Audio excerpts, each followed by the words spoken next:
Every Sunday, at exactly 3:15 in the afternoon, the old veteran in room 214 pulled his wheelchair beside the same window and waited. The nurses noticed it. The residents noticed it. Even the mailman noticed it. But after 11 years, nobody ever came. No family, no friends, no visitors at all. Then, one cold November afternoon, a 9-year-old boy stopped in front of the old man's chair and asked a simple question nobody had asked in decades. "Sir, why do you keep holding those medals if they make you cry?"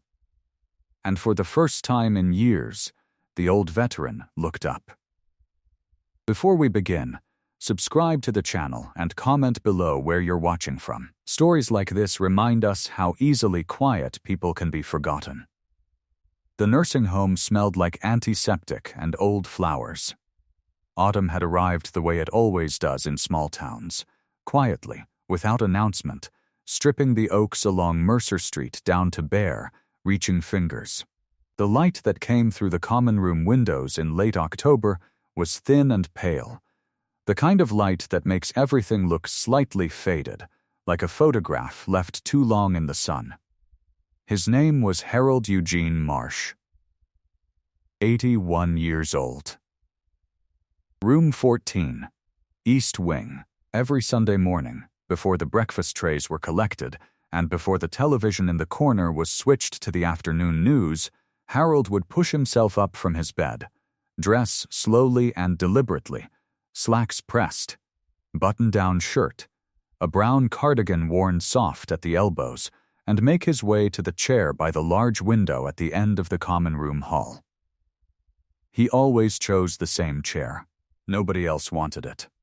It sat slightly apart from the others, angled toward the window rather than the television, positioned so that whoever sat in it was clearly not interested in conversation.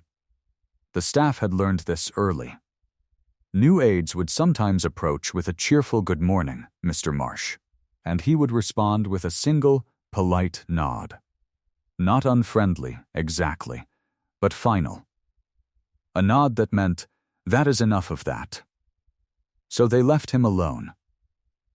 He would sit with his hands folded in his lap, watching the gravel driveway that curved in a half-moon from the iron front gate to the main entrance.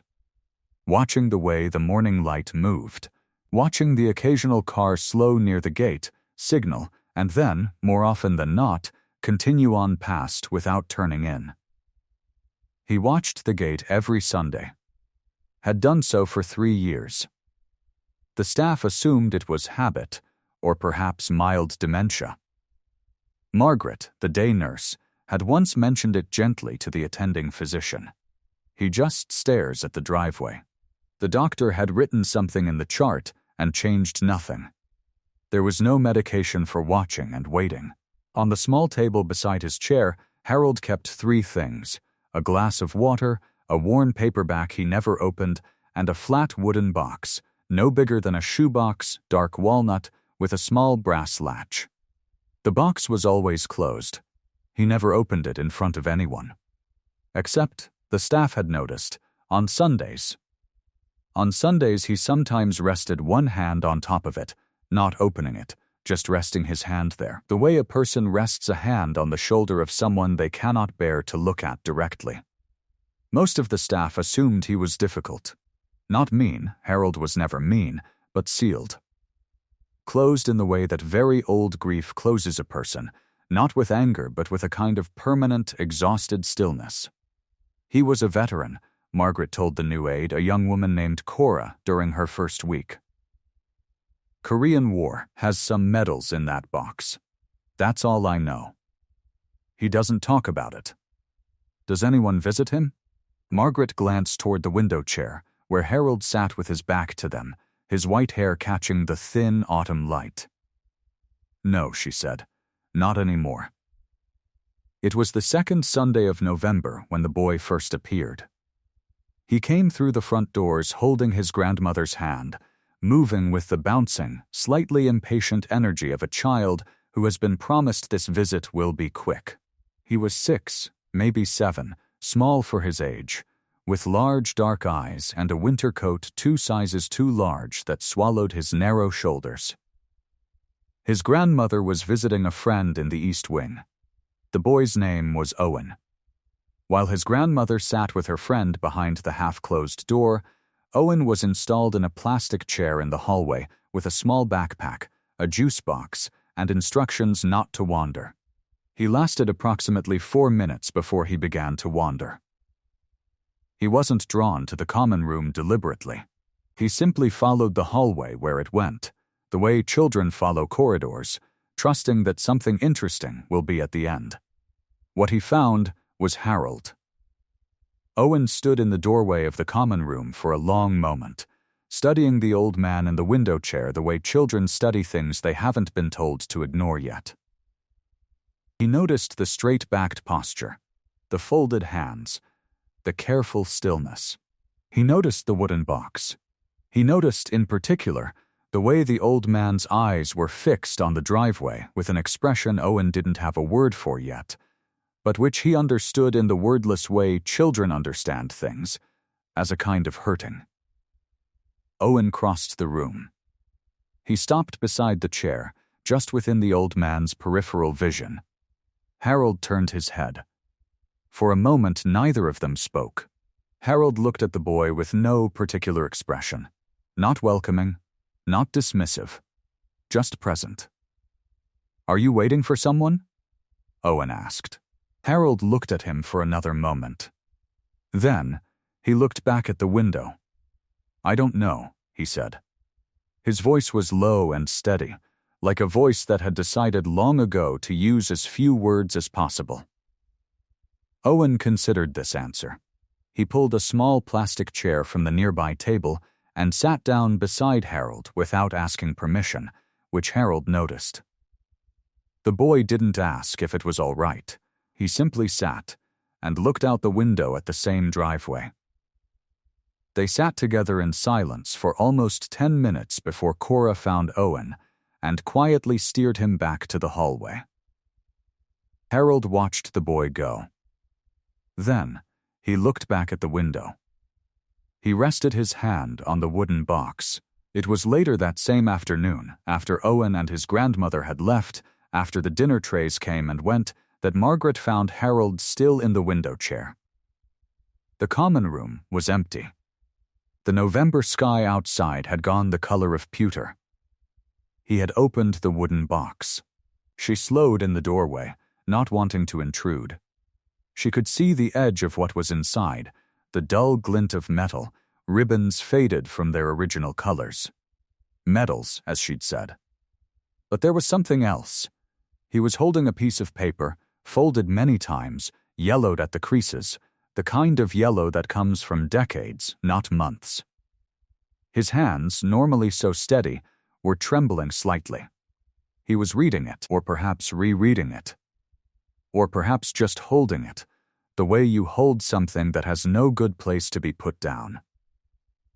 Harold's jaw was tight. His eyes were wet. Margaret backed quietly away from the doorway and said nothing to anyone.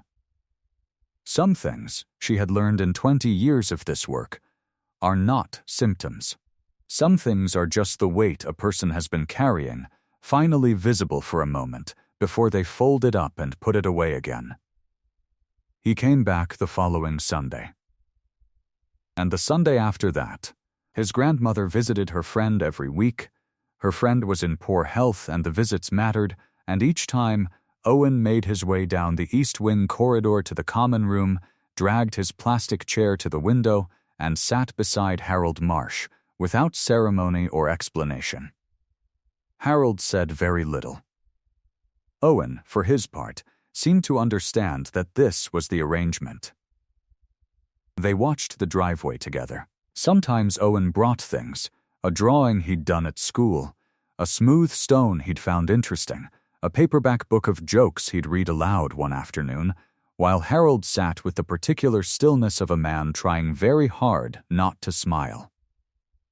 Once Owen brought a small bag of butterscotch candies and set them on the table between them. Harold ate too, without comment. The nursing home staff watched this with a mixture of confusion and something warmer. "He actually talks to the kid," Cora said to Margaret one afternoon, both of them pretending to consult the medication board while watching through the glass. "He sits with the kid," Margaret corrected. "It's not the same thing. He talked. Yesterday I heard him say something about the window being cold. That's not talking. That's weather reporting." But it was more than that, and they both knew it. Something in Harold's posture had changed, barely, the way a very tightly closed door changes when you turn the handle a single degree. He was still closed. But he was turned slightly toward the boy now, rather than entirely away from everything. Owen noticed things the adults had stopped noticing. He noticed that Harold always looked at the driveway between 9 and 11 in the morning, and that after 11 his gaze drifted more toward the oak tree at the garden's edge. He noticed that Harold never ate the dessert from his lunch tray, but always drank his tea if it was brought hot. He noticed that Harold's left hand had a slight tremor he controlled by pressing it flat against his thigh when he thought no one was looking. He noticed that the wooden box sat on the table every Sunday, and that Harold only touched it when he thought he was alone. One Sunday, after they had been sitting together for nearly an hour in comfortable silence, Owen asked, "What's in the box?" Harold was quiet for a moment. "Old things," he said. "What kind of old things?" Harold looked at the box, the kind that don't go away. Owen thought about this with great seriousness. "Like memories?" Harold turned and looked at the boy for a long moment, looked at him, not past him, which was different. "Yes," he said. "Like memories." It was Cora who eventually filled in some of the gaps, not because she was gossipy, but because Owen asked her directly one afternoon while Harold was at his weekly physician appointment. "He was in the war," she said, crouching to his eye level in the hallway. "A long time ago. Before your dad was born. Before your grandma was very old. Did he have a family?" Cora paused carefully. "He had a wife. She passed away some years ago. They had a son."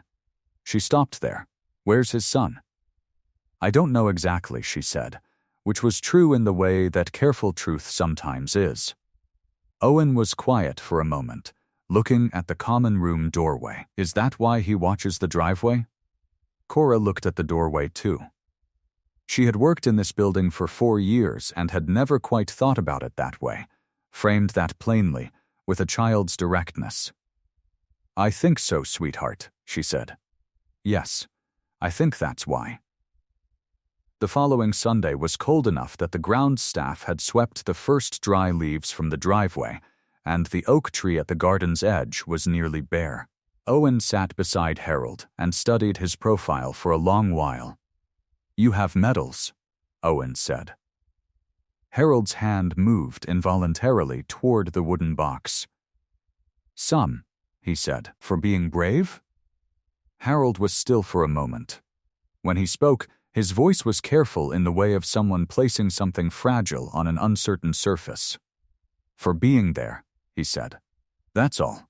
For being the one who came home." Owen didn't understand entirely. But he stored it. The way children store things they know will mean more later. It was the 5th Sunday, the one before Thanksgiving, when it happened. Owen arrived to find Harold already in the window chair, the wooden box open in his lap, the medals arranged across the dark velvet lining inside.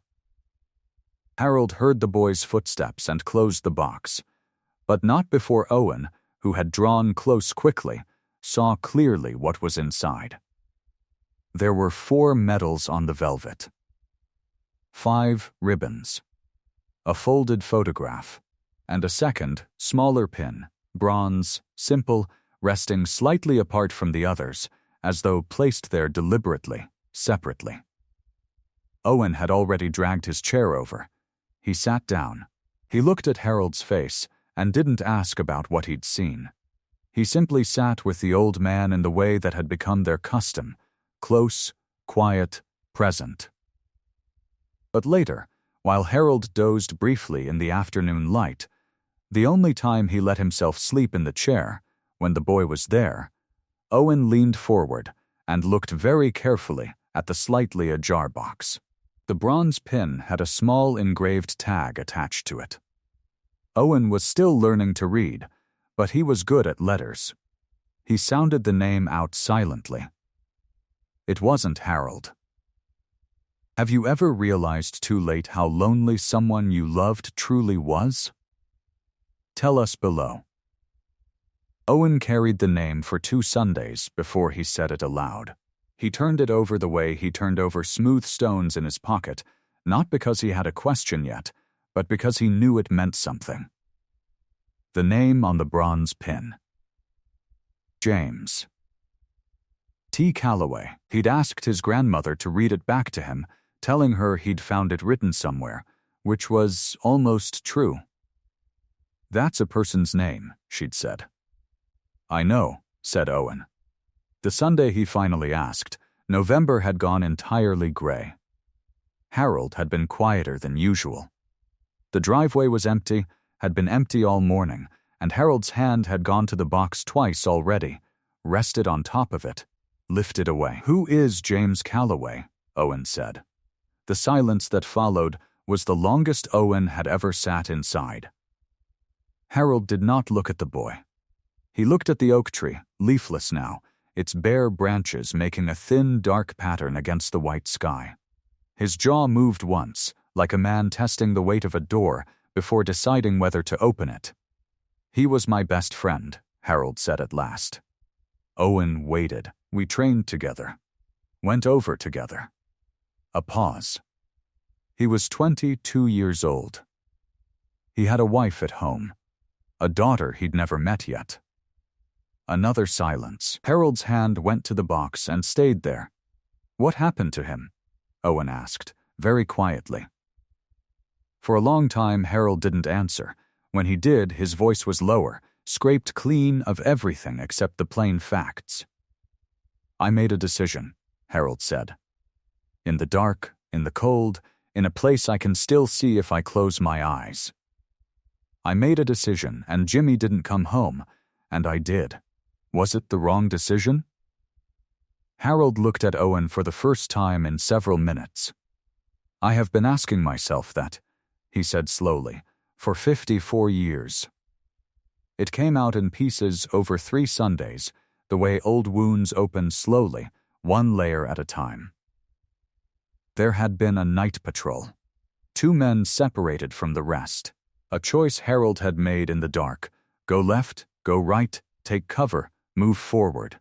The kind of split-second choice that only becomes wrong in hindsight, and sometimes not even then, but tells you it was wrong every day for the rest of your life, regardless. James Calloway had died within the hour. Harold had been found by morning, frost on his coat, uninjured. He couldn't explain why, to the army or to himself. He had been given a commendation for surviving.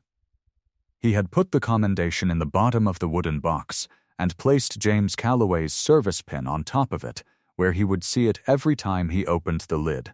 The letter, Owen said one afternoon, because he had seen it, that first Sunday, the yellow-folded letter Harold had been reading with shaking hands. Who's the letter for? Harold sat with that question for a long time. Jimmy's daughter, he said finally. She'd be older than your grandmother now. I don't know where she is. I don't know if she'd want to hear from me. A pause so long Owen thought he'd finished. I wrote it 30 years ago, and I never sent it. I don't know what I was waiting for. What does it say? Harold looked at his hands. That I was there. That he talked about her, even before she was born. That he wasn't afraid. Harold's voice dropped. Some of that is true. Cora found Margaret in the break room that evening. He talked to the boy today, she said. I mean, actually talked. For almost 40 minutes. I heard part of it. Margaret set her coffee down. He's been carrying that alone for 50 years, Cora said. It wasn't quite a question. Some people, Margaret said. After a moment, can't let the person in who's trying to help them. They think they don't deserve the help. She picked up her coffee again. Or they're waiting for someone specific. Cora thought of the driveway. The gate. Every Sunday morning. His son, she said. Margaret nodded. His son left. Years ago. They had a falling out, I don't know what about, he hasn't said, but that's who he's been watching for. In the common room, Owen had gone home an hour ago. Harold was in the window chair, the wooden box in his lap, the yellow letter unfolded and held in his steady, trembling hands. Reading it. Or remembering it, or finally, after 30 years, deciding something. Margaret was the one who suggested the Veterans Day ceremony. The town held one every year at the square, modest, dignified, the high school band, a short speech from the mayor, a moment of silence. She'd mentioned it to Harold before and been met with the usual polite, final nod. That is enough of that. But this year Owen mentioned it first. My school is going, he told Harold. They're putting flowers at the memorial. My class gets to put one. Harold looked at him. You should come, Owen said. Simply. Not pleading, just saying a true thing. Harold said nothing for a long time. Then he looked at the window. At the empty driveway. Maybe, he said. Which was more than he had ever said before. 3 days later, on a Thursday evening, Margaret passed by his room and stopped. Harold was at his small desk. The wooden box was open. The yellow letter was in his hand. But this time, there was an envelope beside it. And a pen. She didn't stop. She kept walking down the hall. The following Sunday, Harold told Owen he would attend the ceremony. Owen's face did something Harold hadn't seen in a long time directed at him, a smile with nothing in it except uncomplicated happiness. That night, the night nurses checked on him at 10:30, as usual. Room 14 was empty.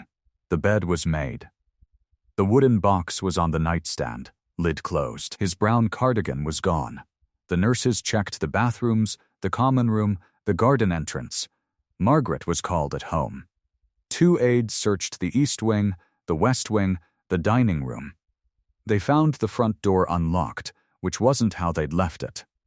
Harold Marsh was gone. The town square in November looked the way it always did for the ceremony, small and true. Folding chairs arranged in curved rows, an honor guard of 6, older men and 1 young woman, their medals on their chests catching the gray morning light. A podium. Wreaths of white and red. The high school band in their dark jackets, a little cold, shuffling their feet. Owen stood with his class near the back of the gathering, holding a single white chrysanthemum, scanning the crowd over the heads of his classmates. His grandmother, standing behind him with her hand on his shoulder, watched him searching. She had heard about Harold from the nursing home that morning. Margaret had called her, carefully, not wanting to alarm. He'd been found, she said, quickly. He was all right. She said the rest quietly, and his grandmother had listened, standing in the kitchen with her eyes closed. Now his grandmother's hand tightened gently on Owen's shoulder. Owen kept searching. Harold had walked to the town square in the dark. It had taken him an hour, which was longer than it once would have, and he'd had to stop twice on Mercer Street to rest. His coat was not as warm as his cardigan. His left hand trembled against his thigh, and he pressed it flat.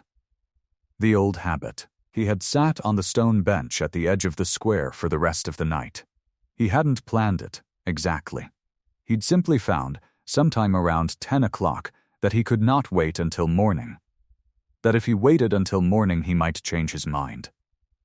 That the decision was made, and the only way to honor it was to move before the stillness could close back around him. He sat on the bench through the cold night with the wooden box in his lap and watched the sky go from black to gray to the pale, flat white of a November morning. At some point before the crowd arrived, he opened the box. He took out James Calloway's bronze pin. He held it in his palm for a long time. Then, he pinned it to the front of his coat, beside his own. The ceremony began at 10 o'clock. The mayor spoke briefly and well. The honor guard was precise and solemn. The high school band played, a little cold but earnest. The moment of silence fell over the square like a held breath. It was during the laying of the wreaths that Owen's teacher, a young woman named Mrs. Adler, walked the class forward to the memorial stone, each child holding a flower. Owen placed his chrysanthemum and stepped back, and then stopped. Because there, at the far edge of the crowd, standing slightly apart as he always stood, was Harold. His brown cardigan was gone.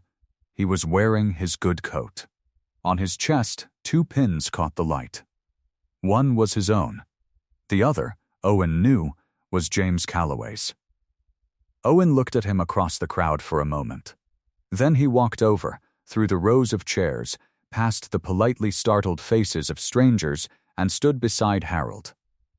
He slid his small hand into the old man's trembling one. Harold looked down at him. He didn't say anything. Neither did Owen.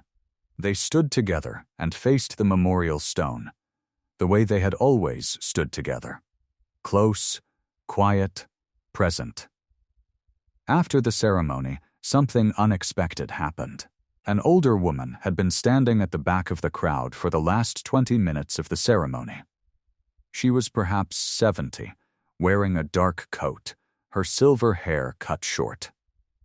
She had arrived late and stood alone, looking at the memorial with an expression that Margaret, who had come herself, something she'd never done before, recognized immediately. The expression of someone who has been carrying something for a very long time. The woman approached Harold after the crowd had begun to ease apart. She stopped a few feet away, looking at his chest, at the 2 pins. "That's a 7th Infantry Division pin," she said. Her voice was steady, but something in it wasn't. "Yes," Harold said. "My father served with the 7th. She paused. James Calloway. The square went very quiet around them. Or seemed to. Harold looked at her. His face did something Owen had never seen it do. It broke. Not into tears, exactly, but into something prior to tears. Something older and more foundational. A cracking loose of 54 years of held weight. "I wrote you a letter," he said. His voice was barely sound. "I know," the woman said. "It arrived 2 days ago." She had driven 4 hours. They sat together on the stone bench at the edge of the square for a long time.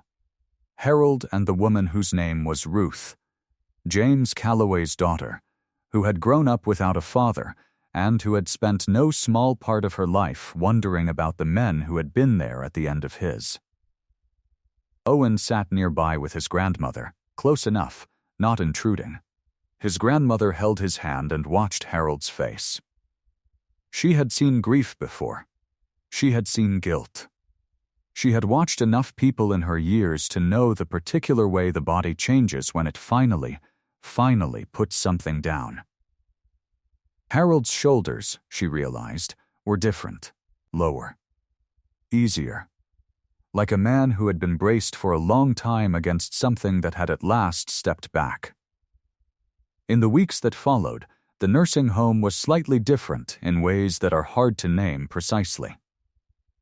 Harold still sat in the window chair on Sundays.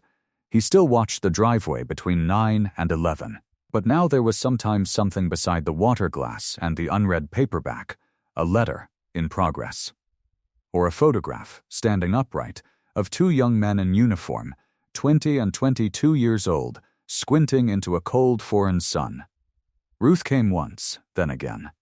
They sat in the common room and talked for hours about James Calloway, what Harold remembered, what Ruth had pieced together, what neither of them would ever know and had decided to stop needing to. Cora brought them tea without being asked. Margaret stood in the doorway once, watching, and felt something she wrote down later in the small notebook she kept. He looks like he's been here all along. Like the waiting part just quietly ended. Owen came every Sunday through December and into the new year. He was older now in the way that a few months makes a child older, a little less small in his too big coat, a little more certain in the way he moved. He still dragged the plastic chair over without asking. He still sat beside Harold and looked out the window. But now, they talked. Not always. Not about big things. Sometimes Harold told him about the mountains in Korea, the cold that was different from any cold Harold had experienced before or since. Sometimes he talked about Eleanor, his wife, her laugh, her stubbornness, the way she always burned the toast and refused to acknowledge it. Sometimes he talked about Jimmy, not about the night, not about the decision, but about the man, the jokes he told, the photograph he kept folded in his front pocket of the daughter he hadn't met yet. Owen listened with the whole body attention of a child who understands, without being told, that he is being given something rare. One Sunday in January, Harold reached into the wooden box and placed James Calloway's service pin in Owen's palm. "I want you to keep this," Harold said, "so someone else carries him forward." Owen looked at the pin for a long time. Then he closed his fingers around it carefully. "I will," he said, and meant it in the serious way that children mean things when they understand the full weight of the promise. The last Sunday of January was clear and cold. The oak tree at the garden's edge had small, hard buds on its branches, still weeks from opening, but there. Owen saw them through the window. "Spring's coming," he said. Harold looked at the tree. "Yes," he said. He said it the way he said most things now, with some of the weight distributed, the voice easier. It usually does. Owen leaned back in his chair and ate a butterscotch candy from the bag he'd brought and offered one to Harold, who took it without comment, which was how he always took things given to him freely, quietly, and with the understated gratitude of a man relearning how to receive. The driveway was empty. Harold looked at it for a while. Then he looked at the oak tree instead. Then he looked at the boy beside him, and somewhere behind his eyes, something that had been clenched for a very long time simply rested. Sometimes the people who carried the heaviest pain were only waiting for someone gentle enough to ask why. If this story touched your heart, subscribe to the channel and share it with someone you love.